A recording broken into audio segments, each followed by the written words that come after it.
নমস্কার, জয় ভগবান। সকলকে স্বাগত জানাই আজকে শ্রী ভগবান উবাচ পাঠে। আশা করি আপনারা প্রত্যেকে সুস্থ আছেন এবং ভালো আছেন। আলোচনা শুরু করবার পূর্বে আমি গুরু প্রণাম মন্ত্র দিয়ে আলোচনা শুরু করব। ওম গুরু ব্রহ্মা গুরু বিষ্ণু গুরু দেব মহেশ্বরঃ গুরু সাক্ষাৎ পরব্রহ্ম তস্মৈ শ্রী গুরবে নমঃ। সর্বপ্রথমে আমি আমার গুরু ইন্টারন্যাশনাল বেদান্ত সোসাইটির প্রতিষ্ঠাতা প্রাণপুরুষ উপাস্য শ্রী শ্রী ভগবানের চরণে জানাই শতকোটি প্রণাম।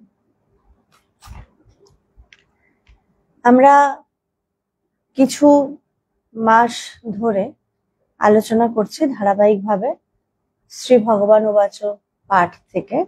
শ্রী ভগবান উবাচ গ্রন্থটি দ্বিতীয় খণ্ড থেকে আমরা কিছুদিন ধরে আলোচনা করছি যে প্রবন্ধটি থেকে, সেটি হচ্ছে তোমারই করিয়াছি জীবনের ধ্রুবতারা।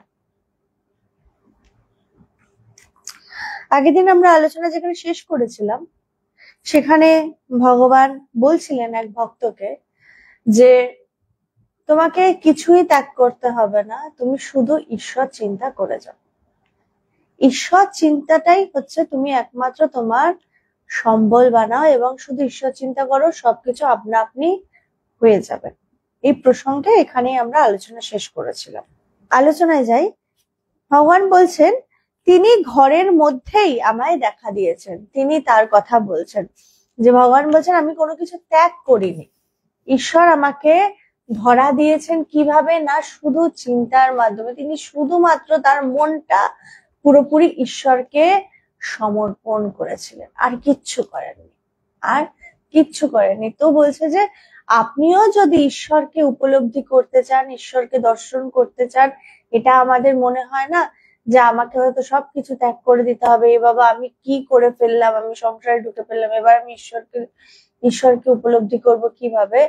বলছে এই ধারণা থেকে বেরিয়ে এসে শুধুমাত্র তুমি তোমার মনটাকে ঈশ্বরে দিয়ে রাখো, আর কিচ্ছু করো না। ঈশ্বর চিন্তায় নিজের মনকে ডুবিয়ে দাও, এটাই তোমাকে একদিন সেই উৎসের সন্ধান দেবে। সবচেয়ে বড় কথা হচ্ছে যে জীবনের 47 বছর তো আমি ভগবানকে নিয়েই কাটালাম, আর কাকে নিয়ে থাকবো? আমার তো দ্বিতীয় কোনো বিষয় নেই। আমার তো সবকিছু চলে গেল, চুল গেল, মাথা গেল, ভগবানকে নিয়ে থাকতে থাকতে আমার সব চলে গেল কোন ফাঁকে। কিন্তু আমি তো দিব্যি আছি, জব্বর আছি, শুধু ঈশ্বর। বলছে ঈশ্বরকে নিয়ে থাকতে থাকতে বলছে আমার সব চলে গিয়ে একটা আনন্দ আছে। সেটা কি? ভেতরের আনন্দ, ভেতরের তৃপ্তি। সেই তৃপ্তি অন্যকে বোঝানো যায় না, শুধু বলা যায়, কিন্তু অন্যরা বুঝতে পারবে না, বোঝার ইচ্ছাটাও হবে না। যে জগতের সমস্ত বিষয় নিয়ে মগ্ন, তার ভেতরে বোঝার ইচ্ছাও হবে না। যারা আধ্যাত্মিক পথে চিন্তা করে এবং চলতে শুরু করেছে, তারা কিছুটা হলেও আন্দাজ পাবে যে এই তৃপ্তির কি স্বাদ, এবং তখন মনে হয় যে আমিও সেই জায়গায় কবে পৌঁছাবো, কবে আমার ঈশ্বর দর্শন হবে, ঈশ্বর উপলব্ধি হবে।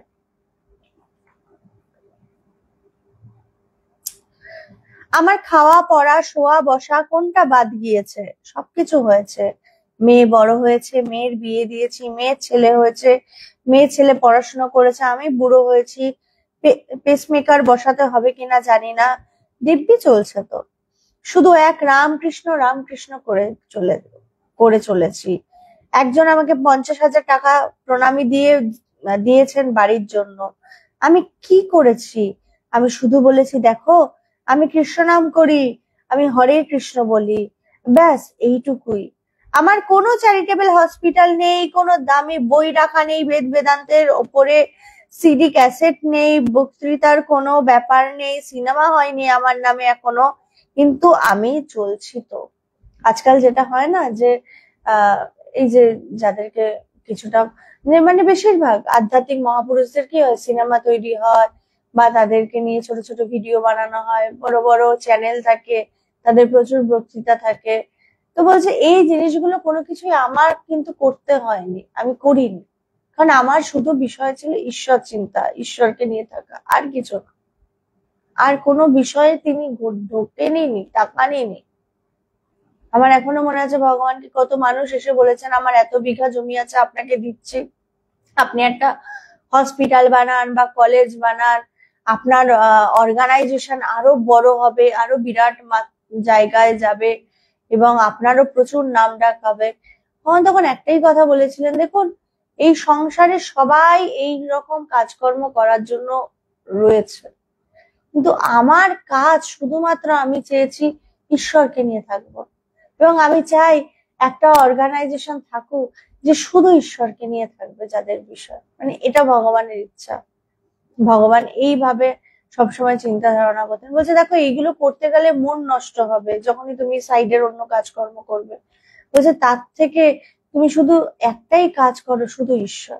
সব সমাজে সবকিছুর প্রয়োজন আছে, সবকিছুর দরকার, আমরা নিজেরা দেখেছি ভগবান কিভাবে সেবা কাজ করতেন, কিন্তু তার মধ্যে থেকেও ভগবান বলতেন দেখো ঈশ্বর চিন্তা করো, ঈশ্বরকে নিয়ে থাকো।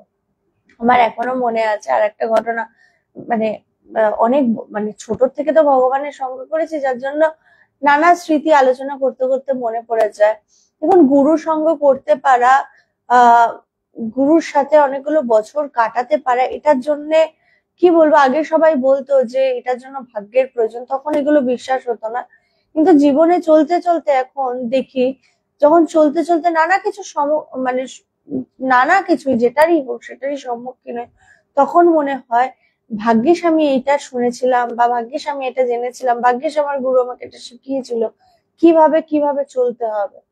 আমি নিজেরা দেখেছি একটা ভগবানের সামনে আমরা অনেকগুলো ছেলে মেয়ে বসেছিল, তো হঠাৎ করে একজন এসে আহ আমরা আমাদের গুরুদেবকে ভগবান বলি, তো হঠাৎ করে একজন এসে একটা ছেলেকে ডেকে বললো শোন চল এই কাজটা করতে হবে, মানে তখন ভগবান ভীষণ বেদান্তের চরম বেদান্তের কথা বলছিল।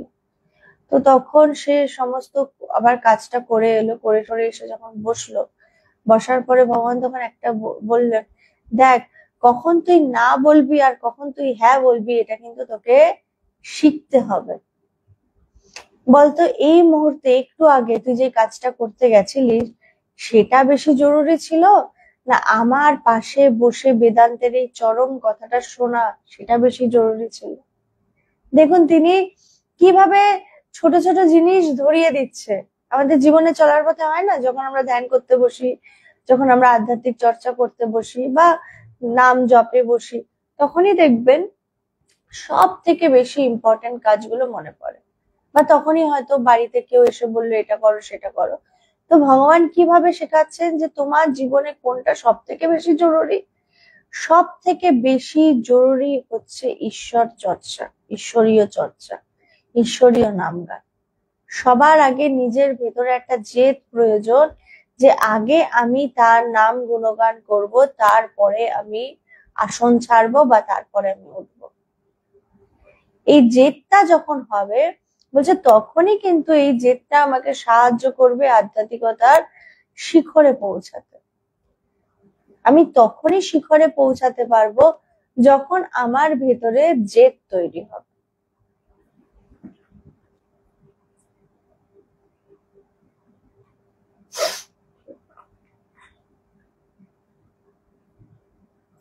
এতগুলি মানুষ আসে আমার কাছে, আমাকে ভালোবাসে, প্রচুর ভালোবাসে, আমি কি করেছি? যেহেতু আমি ভগবানকে ভালোবাসি, আমার মনে হয় তোমরা যখন ঘুমাও তোমাদের প্রত্যেকের কানে কানে রামকৃষ্ণদেব গিয়ে বলে ওই বুড়ো লোকটাকে ভালোবাস, ও আমাকে ভালোবাসে রে, না হলে তোমরা আমায় এত ভালোবাসো কিভাবে? এটাই আধ্যাত্মিকতা। আমি ওকে কালকেই বলেছি বিকেল বেলায়, ওরে চলে আয়, মানে ভগবান কোন একজন ভক্তকে ফোনের মধ্যে বলেছিলেন আরে তুই চলে আয়, ওরে তুই চলে আয়। কালকেই বলেছি বেনারস থেকে প্রথম ট্রেন ধরে ও চলে এসেছে। ভালোবাসা এটা, যে কোনো একজন কে ভগবান বলেছেন ওরে চলে আয়, সে কেমন ভক্ত দেখুন, সে বেনারস থেকে প্রথম ট্রেন ধরে, আগের দিন বলেছেন পরের দিন আছে, তার মানে বুঝতে পারছেন টিকিটের কেমন অবস্থা হতে পারে। সে কোনো দিকে তাকায়নি, সে শুধু একটা জিনিস ভেবেছেন যে তার গুরু ডেকেছে, সে চলে এসেছে। আমাদের সম্পর্ক ভালোবাসার, এই যে সন্ন্যাসীরা রয়েছে সব ছেড়ে এসেছে, আমি ওদের ভালোবাসি, আমাদের সম্পর্ক ভালোবাসার, এবং এই ভালোবাসা সেই ঈশ্বরের ভালোবাসা। যে এই ভালোবাসাটা কিরকম ঈশ্বরীয় ভালোবাসা। ঈশ্বরীয় না ভালোবাসা হলে কেউ এইভাবে আগলে থাকতে পারে না। বাড়িতে 4-5টা ছেলে মেয়ে যখন থাকে তখনই কিরকম একটা ঈর্ষান্বিত পরিবেশ সৃষ্টি হয় না? মা হয়তো আমাকে বেশি ভালোবাসে, বা মা হয়তো এই জিনিসটা ছোট ভাইকে বেশি দিল, বা বড় ভাইকে বেশি দিল। কিন্তু গুরু হচ্ছেন এমন একটা জায়গা, গুরু যেভাবে শিষ্যদের ধরে থাকেন, যারা মানে কি বলবো, যারা ঠিক ঠিক শিষ্য হন, আবার শিষ্যদের মধ্যেও তো নানা ভাগ আছে, তাদের মধ্যেও আবার ঈর্ষা শুরু হয়ে যায়, গুরু আমার দিকে বেশি তাকাচ্ছে না, ওর দিকে বেশি তাকাচ্ছে। কিন্তু যারা ঠিক ঠিক শিষ্য, গুরু যেভাবে ধরে থাকেন সবাইকে একসাথে একভাবে ভালোবেসে, এটা বলছে এটা কিন্তু ঈশ্বরীয় ভালোবাসা ছাড়া হতে পারে না। বা তিনি ঈশ্বর না হলে প্রত্যেককে, গুরুর যে ভালোবাসা, ঈশ্বরীয় ভালোবাসা না হলে তিনি প্রত্যেককে সমানভাবে ভালোবাসতে পারবেন না। মা বাবার মধ্যেও কখনো কখনো এসে যায়, একে কম ভালোবাসলাম তাকে বেশি, যে যার জন্য বেশি করে হয়, বেশিরভাগ ক্ষেত্রেই হয়। আমরা নানা পরিবারে যাই, নানা পরিবারেই দেখা যায় হয়তো ছোট ছেলে বেশি দেখছে তো তাকেই সমস্ত কিছু উজাড় করে দিচ্ছে, বড়জন দেখছে না হয়তো তাকে কিছু দিচ্ছে না। কিন্তু গুরুর ক্ষেত্রে এরকম হয় না। গুরুকে কেউ ভালোবাসলো বা না ভালোবাসলো, গুরু যদি কারোর হাত ধরেছেন তিনি প্রত্যেককে সমানভাবেই সবকিছু দেখেন এবং সমানভাবে সবাইকে ভালোবাসেন। সুতরাং আমরা যেন ঠাকুরের কথায় বিশ্বাস করতে পারি যে ঈশ্বরই বস্তু, বাকি সব অবস্তু। হে ঈশ্বর, তুমি এই সত্যটা আমাদের সকলকে তাড়াতাড়ি বুঝিয়ে দাও। আমি এই প্রার্থনাই করব যে সংসারের সবকিছুই যে অবস্তু, হে ঈশ্বর, হে কৃপাময়, তুমি এদের তাড়াতাড়ি বুঝিয়ে দাও। এই যে ভগবানের মধ্যে দেখুন কতটা প্রেম, কতটা বিরাট হৃদয় হলে এটা তিনি করতে পারেন। আমরা কেমন স্বার্থপর হই যে আমি যা পেলাম পেলাম, আর অন্য কাউকে পাওয়ার জন্য কিন্তু ভাবি না বা এটা নিয়ে চিন্তাও করি না। কিন্তু ভগবান কেমন দেখুন, তিনি বলছেন আমি সেই জায়গায় পৌঁছেছি তো তোমরাও পৌঁছাতে পারবে। আমি সেই প্রার্থনাটা করছি, তোমরা যে এই যে জগৎ সংসার যে অবস্তু, বিষয় যে অবস্তু, এটা তাড়াতাড়ি বোঝো এবং ঈশ্বরই যে বস্তু এটা যাতে তাড়াতাড়ি তুমি বুঝতে পারো, এই প্রার্থনা আমি করি। কিরকম বড় হৃদয় হলে তিনি এটা বলতে পারেন। এটা বুঝে গেলে ঈশ্বর লাভ করা মুশকিল হবে না, তখন তো শুধু তিনিই থাকবেন। অবস্থাগুলোর জ্বালায় তো অস্থির হয়ে উঠেছি, এগুলি যদি বুঝতে পারি তো দেখতে পাবো যে তখন তো শুধু তিনিই আছেন, আর কেউ নেই। কি সোজা, সেই জন্যই ঝড় ওটা ভালো। বলছে কি ভগবান কি সুন্দর ভাবে বেদান্তের কঠিন তত্ত্বকে সহজ ভাবে বলে দিলেন, যে বলছেন কি কি সুন্দর ভাবে বললেন যে অবস্থাগুলো জ্বালায় তো অস্থির হয়ে উঠেছে। অবস্তু, সবকিছু অবস্তু, যা সংসারে আছে সব অবস্তু, যে এগুলি যদি বুঝতে পারি তো দেখতে পাবো যে তখন শুধু তিনি আছেন। বলছে যেই মুহূর্তে আমি বুঝবো এই সংসারের সবকিছু অবস্তু, বলছে সেই মুহূর্তে আমি দেখতে পাবো যে সবকিছুর আড়ালে আসলে তিনি আছেন, শুধুমাত্র তিনি। তখন আমার দৃষ্টিভঙ্গি সব পাল্টে যাবে। ঈশ্বরী বস্তু যখন বুঝতে পারবো তখন সেই আনন্দ অন্যরকম আনন্দ হবে। সেই আনন্দ পৃথিবীতে জন্ম নেওয়ার পর থেকে যা যা আমার মনে হচ্ছে এটাই আমার জীবনের শ্রেষ্ঠ অনুভব, এটাই আমার জীবনের শ্রেষ্ঠ আনন্দ, বলছে এগুলো কোনো কিছুই থাকবে না, এগুলো সব পিছিয়ে যাবে। একমাত্র আনন্দ সেটা থাকবে যখন তুমি ঈশ্বর উপলব্ধি করবে, যখন তুমি জানবে ঈশ্বরই একমাত্র বস্তু। সেই আনন্দের কাছে জগতের সমস্ত জাগতিক আনন্দ তুচ্ছ হয়ে যায়। কি সোজা, সেই জন্যই ঝড় ওঠা ভালো, কেননা ঝড়ে পুরনো গাছপালার ডালগুলি ভাঙে, পোকামাকড়ের ডালগুলি ভাঙে, ঝড়টা শক্ত করে। আমরা খুব শক্ত, খুব শক্ত, আমাদের বিল্ডিং ভাঙতে পারবে না, কারণ আমরা এতগুলি মানুষ একসাথে। সেই জন্যই আমি বারবার বলছি যে বর্তমান যুগে ঈশ্বর লাভ করা খুবই সোজা, কিন্তু ভক্তকে আবেদন করতে হবে ঠাকুরের কাছে যে তোমার জন্য আমি আর তো খাটতে পারবো না। বলছে ভক্তকে ভগবান দেখুন কিরকম ভাবে শেখাচ্ছেন তিনি, একজন ভক্তকে কিভাবে ঠাকুরের কাছে প্রার্থনা করতে হবে সেটা তিনি কিন্তু শেখাচ্ছেন। তিনি বলছেন কিভাবে প্রার্থনা করবে, যে তুমি প্রার্থনা করবে আমি এত সময় তোমার জন্য দিতে পারবো না, আমি এত সময় তোমাকে ডাকতে পারবো না, তুমি তাড়াতাড়ি দেখা দাও, তাড়াতাড়ি উপলব্ধি করাও। বলছে আমায় কারণ সংসারে ঠাকুরের কাছে যে তোমার জন্য আমি এত খাটতে পারবো না, কারণ সংসারের জন্য আমায় অনেক খাটতে হয়, তাহলেই তিনি সাড়া দেবেন। কারণ তিনি তো ভালো করেই দেখছেন যে সকাল থেকে সংসারের জন্য কত খাটতে হয়, তিনি ছাড়া আর কেই বা দেখেন। যে সংসারের জন্য যারা সংসারে থাকেন তারা জানেন সকালবেলায় ঘুম থেকে উঠে রাত্রে শুতে যাওয়ার আগে পর্যন্ত কত খাটাখাটনি করতে হয়, তার মধ্যে থেকে আবার ঈশ্বরকে ডাকা, সেটা মনে হয় যে আমি কখন সময় কোথায়, বলছে ওর মধ্যে থেকে সময় বার করে ডাকতে হবে। এবং ভগবান কি শেখালেন, যে প্রার্থনা করো আমার এত সময় নেই, আমি এত তোমার সময় দিতে পারবো না, আমি এত খাটতে পারবো না, তুমি তো দেখছো আমি সংসারে কিভাবে খাটছি, তুমি আমাকে দেখা দাও, তুমি আমায় দর্শন দাও। ব্যাকুলতা, অল্প সময়ের জন্যে, কিন্তু তাকে দেখান, তাকে বোঝানো যে দেখো আমি যতটুকু সময় পেলাম কিন্তু নিষ্ঠা সহকারে ডাকলাম তোমায়। আমরা সারাদিনের মধ্যে একটা না একটা সময় তো আমরা সকালবেলায় যেমন আমরা ঠাকুর ঘরে যাই, হ্যাঁ, তারপরে সন্ধেবেলায় আমরা ঠাকুর ঘরে যাই। বলছে এই যে ছটফট করে যে একটু একটু প্রসাদ দিয়ে দিলাম, একটু বসলাম, জপ টপ করলাম, ব্যাস উঠে এলাম। বলছে ওই ছটফট করে না, ওইটুকু সময় তুমি মন দিয়ে ভালো করে সময় দিয়ে করো, ওই সময় তুমি কাঁদো তার চরণ ধরে। কি গো তুমি দেখা দেবে না আমার? ঠাকুর কেঁদেছিলেন না? তুই রামপ্রসাদকে দেখা দিলি, তুই তাকে দেখা দিলি, তুই অমুককে দেখা দিলি, আমায় দেখা দিবি না? এই ব্যাকুলতা আমাদের মধ্যে কখন আসবে, কবে আসবে? তোমাকে বলতে হবে, তুমি মা, তুমি তুমি সেই শক্তির কাছে প্রার্থনা করতে হবে। তুমি ঠাকুর রামকৃষ্ণ দেবকে দেখা দিলে, তুমি কত মহাপুরুষকে দেখা দিয়েছো, তুমি আমায় দেখা দেবে না? এই প্রার্থনা। তখন বলবে যে আমি এরকম ভাবে বলতে পারবো? হ্যাঁ বলতে পারবে, তুমি যদি সরল হও তুমি বলতে পারবে। ঈশ্বরকে পেতে গেলে সরল হতে হয়। তুমি যত সরল হবে তোমার সামনে ঈশ্বর এসে দাঁড়াবে। তোমাকে সরল হয়ে ব্যাকুল হয়ে তাকে ডাকতে হবে, তাকে বলতে হবে তুমি আসো, আমায় দর্শন দাও, দেখা দাও। এত সময় আমি তোমায় দিতে পারবো না, যতটুকু দিয়েছি এইটুকুর মধ্যেই আসো।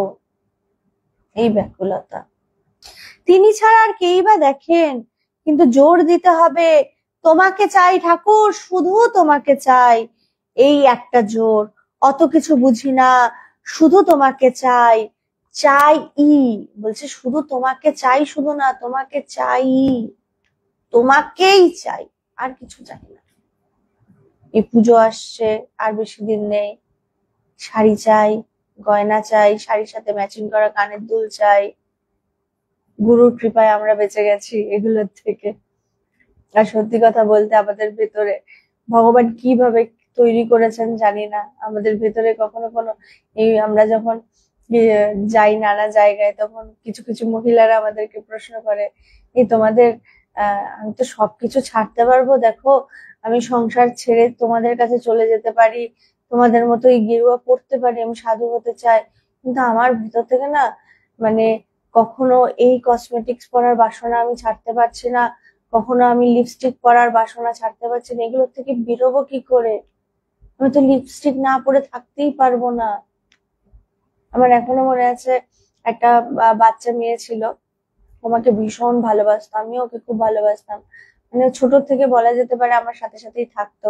কিন্তু সন্ন্যাসের পরে ওর থেকে অনেকটাই মানে ও অনেক দূরে থাকে। তো মানে ও আমায় বলতো, মানে আমাকে তখন বলতো যে আমি দেখো আমি তুমি তো সন্ন্যাসী হয়ে যাবে, আমি তোমার সাথে চলে যাব। মানে আমাকে এত ভালোবাসতো, আমি মানে তোমাকে ছাড়া আমি থাকবো কি করে, তোমার সাথে দেখা, কিন্তু শোনো তুমি তো সন্ন্যাসী হবে, আমিও তাহলে সন্ন্যাসী হবো। কিন্তু তুমি সন্ন্যাসী হয়ে না একটা পারমিশন তুমি করাবে যাতে আমি লিপস্টিক পরতে পারি, ওই শর্তেই আমি সন্ন্যাসী হব। আর আমি বলেছিলাম যে বাবা যদি সন্ন্যাসী হতে হয় তুমি লিপস্টিক পরতে পারবে না, তুমি কিছুই পরতে পারবে না, তোমার কিছুই সাজতে পারবে না। যে তাহলে আমি সন্ন্যাসী হবো না, এতটা কষ্ট করতে পারবো না, আমি সব ছাড়তে পারবো, আমি খাওয়া দাওয়ার যে নিয়ম কানুন আছে সব ছাড়বো, সবকিছু করবো, আমি কাপড়ের প্রতিও কিন্তু আমাকে লিপস্টিকটা পরতে দিও। ওকে তখন ও মানে আন্টি বলতো, তো বলছে, আমি বললাম না এটাও পরা যাবে না।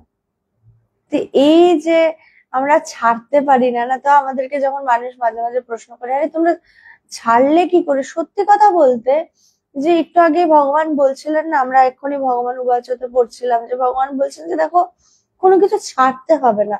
আজকে যদি আমরা যদি জোর করে ছাড়তাম, আমরা কখনো কোনো কিছু কিন্তু জোর করে ছাড়িনি, বা ভগবান কোনোদিন আমাদেরকে বলেননি জীবনে চলতে গিয়ে তোদেরকে সন্ন্যাসী হতে হবে আর তোদেরকে এই রকম ভাবে এটা করতে হবে সেটা করতে হবে, এই খাওয়া ছাড়তে হবে, কোনোদিন বলেননি। আমাদেরকে শুধু একটাই কথা বলেছেন ভগবান, বিশ্বাস করুন, যে তোদের একটাই কাজ, ঈশ্বরকে উপলব্ধি কর, ঈশ্বরকে জান, এইটাই তোদের কাজ। ঈশ্বর আছেন, তাকে দর্শন করা যায়, সমাধির জন্য চেষ্টা কর, ওটাই জীবনের আসল। তুই জীবনে সবকিছু পেয়ে যাবি, যদি ঈশ্বরকে না পাস, ঈশ্বরকে উপলব্ধি করতে না পাস, তাহলে তোর জীবন বৃথা। এই চর্চা করতে করতে কোন ফাঁকে, তার কৃপাতে, পুরোটাই তার কৃপা। এখানে যদি বলি আমার ইচ্ছায় আমি এ পথে এসেছি, আমি যদি বলি যে আমার ইচ্ছায় সমস্ত বৃত্তি নাশ হচ্ছে, তাহলে সাথে সাথে পুরো মিথ্যা হয়ে যাবে, সেই কথা ভুল হয়ে যাবে। পুরোপুরি গুরু কৃপাতে, পুরোপুরি এমন বৃত্তি নাশ হয়েছে যে কখনো কেউ সামনে এসে দাঁড়িয়ে সুন্দর সুন্দর জামা কাপড় পরলেও আমাদের ভেতরে কখনো বৃত্তি আসে না যে আমিও যদি পড়তাম, বা কখনো কেউ সাজগোজ করলে কখনো বৃত্তি আসে না ইস আমাকেও, আমিও যদি একটু সাজতে পারতাম, আসে না, বৃত্তিটা আসে না। এটা কি করে যে আসে না, এটার জন্য কি বলবো, গুরুর কৃপা, ভগবানের কৃপা, তার কৃপার জন্যই বলছে না, ওই জন্য খুব সুন্দরভাবে বলছেন একটা জায়গায় যে আমরা কৃষ্ণ প্রেমের গল্প জানি তো, কৃষ্ণ প্রেম যিনি একজন ছিলেন, তার গুরু ছিলেন যশোদা মা, তাকে একজন এসে জিজ্ঞেস করছেন আচ্ছা তুমি কৃষ্ণকে পেলে কিভাবে, তো তিনি খুব সুন্দরভাবে উত্তর দিচ্ছেন, যে বলছে ছেড়ে দাও সবকিছু, চেয়েও না কিছু, তুমি তার উপর ছেড়ে দাও। এই যে যত দিন যাচ্ছে, সত্যি কথা বলতে মানে কি বলবো, বিশ্বাস না হলেও হতে পারে, যত দিন যাচ্ছে জীবনে, প্রত্যেকটা দিন যত এগোচ্ছে, প্রত্যেকটা দিন বলে না যে আমরা প্রত্যেকটা দিন একটু একটু করে বড় হচ্ছি, আসলে ভগবান খুব সুন্দরভাবে বলতেন বড় হচ্ছি না রে, প্রত্যেকটা দিন আমরা একটা দিন বেঁচে গেলাম, আমরা মৃত্যুর দিকে এগোচ্ছি। তো এই মৃত্যুর দিকে কেন প্রত্যেকটা দিন যত এগোচ্ছি তত মনে হচ্ছে তিনি কি কৃপা করে চলেছেন, তিনি কি কৃপাই না করেছেন আমাদের প্রতি, তার অশেষ কৃপাতে আজকে আমরা এই পথে রয়েছি। তিনি কৃপা করেছেন বলে চলতে পারছি, তার কৃপা,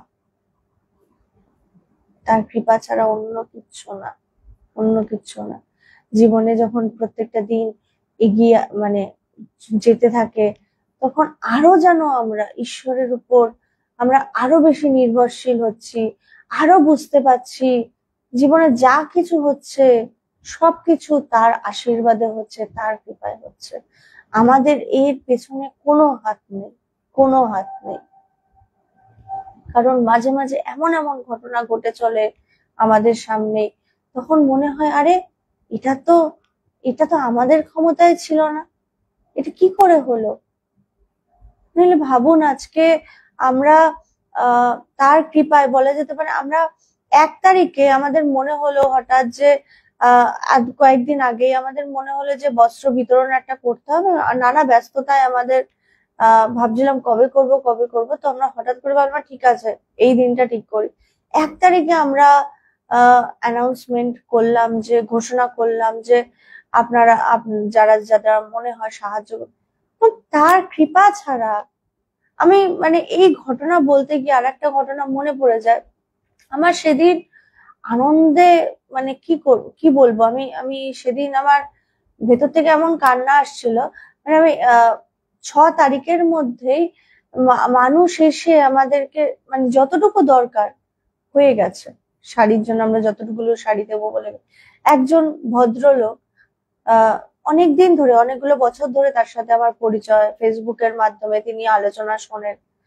তো তিনি 1-2 বছর আগে ভীষণ সমস্যায় ছিলেন, আর্থিক সমস্যায়, এবং আমাকে তিনি বলেও ছিলেন মাতাজি আমি নানা সমস্যার মধ্যে দিয়ে আছেন, যদি আপনি আমার দেখবেন যদি কোনো কোথাও কাজকর্ম থাকে তো আমায় যদি একটু বলেন। আমি সত্যি কথা বলতে আমি কোনো ওটা দেখা হয়নি, আমি শুধু বলেছি আপনি ঈশ্বরকে ডেকে যান। পরবর্তীকালে তিনি একটা চাকরি পেয়েছেন এবং একটা জায়গায় কাজ করছেন। কোনোভাবে তিনি আমার এই লাইভ অনুষ্ঠান বা আমার হোয়াটসঅ্যাপের মাধ্যমে তিনি জানতে পেরেছিলেন আমরা এরকম একটা অনুষ্ঠান করতে চলেছি। তো তার আহ তার মানে আমার তার সেদিন কাজে যাওয়ারও ছিল। তিনি তার গুগল পে নেই, তিনি জানেন না যে কি করে অনলাইনের মাধ্যমে টাকা পাঠাতে হয়। তিনি সকাল সকাল আমাদের আশ্রমে 8টা সাড়ে 8টার সময় এসেছেন। তো আমি তো আমাদের আশ্রমে 10টার আগে তো কোনো কাউকে মানে কোনো পুরুষকে আর কি ওরকম ভাবে যদি ইমার্জেন্সি না হয় তো আহ আসে না। তো আমরা তখন বললাম আরে আপনি এত সকাল সকাল এসেছেন, কি ব্যাপার? তো বলছেন মা আমি কিছু টাকা নিয়ে এসেছি বস্ত্র বিতরণের জন্য। এবার আমি তো বলছি আরে আপনি এতগুলো কি দিচ্ছেন, এতগুলো লাগবে না, কম করে দিন, আপনার মাঝে এত সমস্যা গেছে এই হচ্ছে না। মা আমি এখন কাজ করছি। মা আপনি তো ভগবান উবাচে আমরা আমরা শুনি যে ভগবান বলছেন আমরা শুধু চেয়েই যাই, দিতে দিতে শিখিনি, দিতে পারি না। কিন্তু আমি গুছিয়েছি এটা আপনার বস্ত্র বিতরণের জন্য, আমি এটা নিয়ে এসেছি আপনাকে দেব বলে বস্ত্র বিতরণের জন্য, এবং আপনাকে এটা নিতেই হবে আপনাদেরকে। এর থেকে একটুও আপনাকে আমাকে যদি ফেরত দেন আমার ভীষণ কষ্ট পাবো, আমার ভীষণ খারাপ লাগবে। বিশ্বাস করবেন না ওই সময়টাতে আমার ভেতর থেকে মানে এমন একটা কান্না আসছিল, মানে আমি ভাবছিলাম যে ভগবান কি করতে পারেন দেখুন, যে হৃদয়টা তিনি কিভাবে পরিবর্তন করেন, তিনি কিভাবে মানে সেই লোকটির মানে এতটা ভালোবাসা, এতটা মানে দেখুন শুধু সামর্থ্য থাকলেই যে সবাই করতে পারে তা না, কিন্তু তার জন্য কিন্তু হৃদয়ের প্রয়োজন, সেটার প্রমাণ কিন্তু ওই লোকটা। তিনি গুছিয়ে আশ্রমে এসে দিয়ে গেছেন, কেন? তার ইচ্ছা ছিল। এই ইচ্ছাটা আমরা সবসময় নানা রকম অজুহাত দিই না, আমি এটা করতে পারলাম না, আমি এটা কি করে করব, আমার ঈশ্বরকে ডাকার সময় হচ্ছে না, বলছে এগুলো অজুহাত। যদি তোমার ভেতরে সেই ব্যাকুলতা থাকে, যদি তোমার ভেতরে সেই ইচ্ছা থাকে, তোমাকে পৃথিবীর কোনো শক্তি আটকাতে পারবে না, তুমি সেই জায়গায় পৌঁছাবেই পৌঁছাবে, এই জায়গায় পৌঁছাবেই পৌঁছাবে। এটাই হচ্ছে আসল। তুমি কতটা ব্যাকুল হয়েছ, তোমার ভেতরে কতটা বৃত্তি জেগেছে, তোমার কি এখনো অবস্তুতে মন আছে? এই সাংসারিক যত জাগতিক যা যা আছে সেগুলোতে মন আছে? ঈশ্বরী বস্তু সেটা বুঝতে পারছো কি? যেদিন তুমি বুঝবে এই জাগতিক যা কিছু আছে সবকিছু সংসারে সবকিছু অবস্তু, যেদিন তুমি উপলব্ধি করবে একমাত্র যদি বস্তু বলে কিছু থাকে ঈশ্বরই বস্তু, সেদিন তুমি 2 হাত তুলে হা হা করে হাসতে পারবে, তৃপ্তির হাসি। তখন তোমার মনে হবে এই জগৎ সংসারে যেদিকে যা তাকাচ্ছি সবটাই তো তিনিময়, তিনি ছাড়া আর কিছু নেই। সবাইকে তখন আলিঙ্গন করতে ইচ্ছা করবে, সবাইকে তখন আরো আরো বেশি বেশি করে ভালোবাসতে ইচ্ছা করবে, কেন করবে? কারণ সবকিছুর মধ্যে, সবার মধ্যে তখন শুধুমাত্র তাকেই অনুভব হবে। তাকে মানে সেই এক ঈশ্বরকে, সেই পরব্রহ্মকে। আজকে আলোচনা এখানেই শেষ করছি। আপনারা প্রত্যেকে সুস্থ থাকবেন, ভালো থাকবেন। জয় ভগবান।